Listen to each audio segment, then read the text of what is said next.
Ya, berjumpa lagi dengan saya Hikmah Hirunisa. Nah, saya di sini akan sedikit menjelaskan mengenai UX atau User Experience. Apa sih User Experience? Menurut saya tuh User Experience mengungkapkan atau merupakan perasaan pengguna ketika berhadapan dengan sebuah sistem atau aplikasi. Itu berdasarkan yang saya baca di slide ini ya, IMK gitu kan. Saya menyimpulkan meluapkan atau mengungkapkan kayak gitu. Kemudian sifatnya itu dinamis sesuai perkembangan zaman. Hubungan UX dengan aspek-aspek pengguna. Ada look, user, feel, usability kayak gitu. Aspek-aspek user sendiri membutuhkan pengguna untuk menjawab beberapa pertanyaan. Yang pertama tuh, bisakah pengguna menggunakannya kayak gitu kan. Kemudian apakah user bisa mencari? Yang ketiga, apakah sudah memenuhi ekspektasi kayak gitu.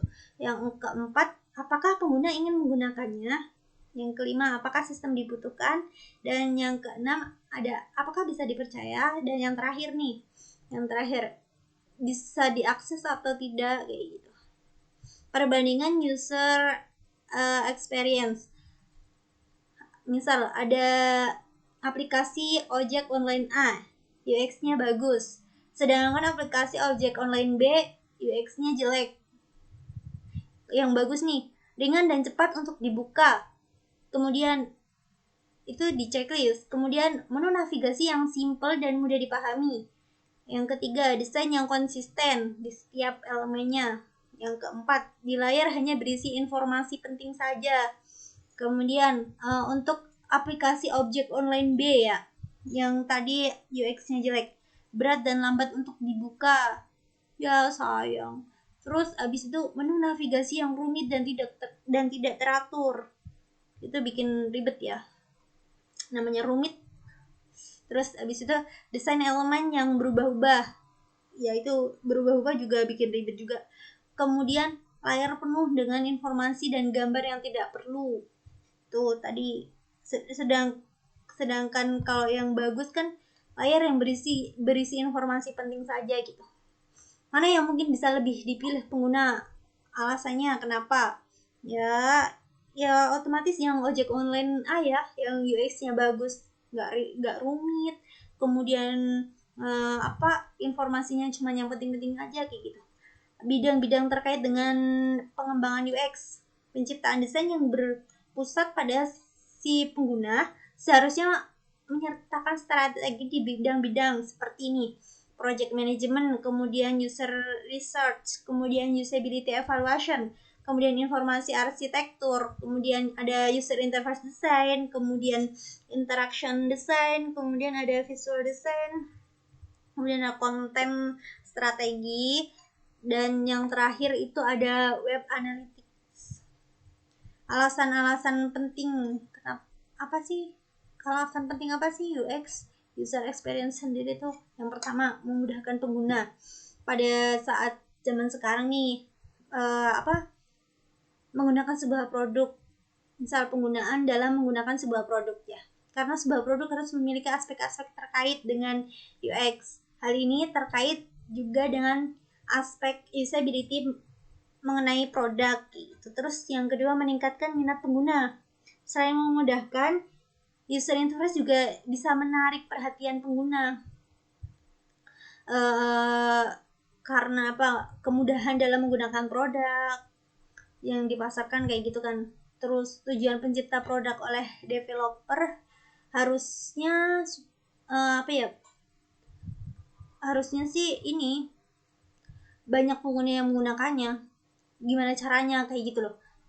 Gimana caranya supaya tuh banyak penggunanya gitu. Yang ketiga, menjadi faktor kesuksesan. Semakin banyak peminat dari sebuah produk, pasti juga meningkatkan peminat terhadap sesuatu gitu kan. Kemudian pasti memiliki user interface yang baik. Jika produk memiliki UI dengan baik, tampilannya sederhana, akan tetapi menarik, hal ini akan mengundang UX dari pengguna menghasilkan produk yang bagus gitu loh.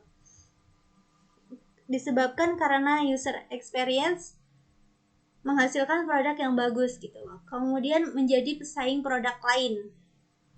Misalnya nih WhatsApp, Instagram, Facebook, kemudian ada Telegram kayak gitu kan. Produk itu dipasarkan karena hal apa gitu kan. Jadi gini, alasannya nih, pengembang sistemnya menggunakan user experience yang baik, meskipun hasil keluarannya dari sistemnya sederhana dan memiliki fitur yang kurang lebih sama dengan pesaing lainnya. Hal ini disebabkan karena dalam penggunaan user experience baik secara keseluruhan dari pengembangan sehingga menghasilkan produk yang menarik serta UI yang baik. Aspek-aspek pemahaman UX nih ada berubah-ubah. Perlu dijelaskan kepada pengguna bahwa dalam pengembangan UX itu selalu berubah-ubah dan tidak pasti. Misalnya nih Google, WhatsApp, Twitter, itu pasti memiliki fitur yang berubah-ubah kan. Semakin berkembangnya zaman itu minat dari penggunanya itu semakin banyak gitu kan, permintaan dari pengguna misal oh ya ini bagusnya kayak gini, makanya berubah-ubah. Kemudian yang kedua, harus memperhatikan pengguna. Developer harus mendengar dan melihat permintaan dari user. Observasi tersebut akan menjadi penting karena akan menggambarkan apa yang diinginkan sehingga menghasilkan UX yang baik. Yang ketiga, tidak memiliki metodologi. UX tidak memiliki langkah-langkah yang harus diikuti sesuai standar karena UX lebih ke cara untuk pendekatan tertentu dan bukan dari tahapan standar gitu. Kemudian yang keempat, bukan user interface. User experience itu penerapannya lebih dari user interface. UX digunakan sebagai landasan dari UI dalam pembuatan sebuah produk. Yang kelima ada testing pada pengguna. Langsung dicoba nih kepada pengguna, kemudian akan feedback entah itu kekurangan maupun kelebihan dari produk. Dalam hal ini biasanya produk akan bersifat beta dalam masa pengujian ini. Kemudian yang keenam ada bukanlah usability. UX mencakup hampir seluruh hal yang dialami oleh user, berbeda dengan usability yang hanya mencakup sebagian dari UX. Kemudian yang ketujuh, sulit dikerjakan sendirian. UX dikerjakan dalam beberapa spesialisasi, seperti bagian research, kemudian prototype, kemudian usability, testing, dan lain-lain. Elemen-elemen UX sendiri ada 5. Yang pertama, surface. Surface ini berkaitan dengan perancangan sensori designer yang meliputi bagaimana panca indera manusia berinteraksi. Misal, user mendengar, user melihat, kemudian menyentuh, mencium, merasakan gitu. Yang kedua ada skeleton. Skeleton ini memikirkan interface desain yang meliputi atribut produk. Yang ketiga ada struktur ya. Struktur ini bermakna memahami perilaku dan pemikiran user dengan tujuan untuk dapat memahami dan menentukan struktur produk agar sesuai dengan keinginan usernya. Yang keempat ada scope. Scope berguna untuk apa yang akan dibuat dan apa yang tidak akan dibuat gitu. Ada produk dibagi 2 menurut sifatnya, yaitu produk sebagai fungsionalitas dan produk sebagai informasi. Paham kan? Jadi memilah apa yang akan dibuat dan apa yang tidak akan dibuat gitu. Kemudian strategi di sini tentang bagaimana user menggunakan produk dan bagaimana produk yang dibuat telah sesuai dengan kebutuhan yang diinginkan oleh user. Kemudian untuk selanjutnya level user experience. Menurut usability.gov, UX berfokus pada pemahaman secara mendalam terhadap user. Apa yang mereka butuhkan, apa yang bernilai bagi mereka, kemampuan dan keterbatasan mereka. Kemudian faktor kesuksesan UX. Yang pertama, utility. Apa itu? Untuk mengetahui nilai atau rating subjektif dari suatu isi dan fungsi untuk batasan target tertentu. Yang kedua, accessibility. Accessibility ya.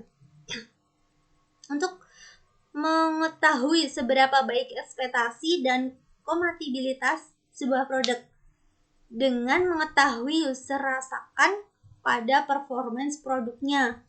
Yang ketiga ada usability. Untuk mengetahui beberapa efektif dan memuaskan sebuah produk ketika digunakan oleh user. Dan yang terakhir ada brand promise. Untuk mengetahui apakah sebuah produk sudah sesuai dengan keinginan user atau belum. Dari saya untuk penjelasan user experience saya cukupkan sekian. Apabila banyak kekurangan saya mohon maaf. Wabillahi taufiq wal hidayah. Wassalamualaikum warahmatullahi wabarakatuh.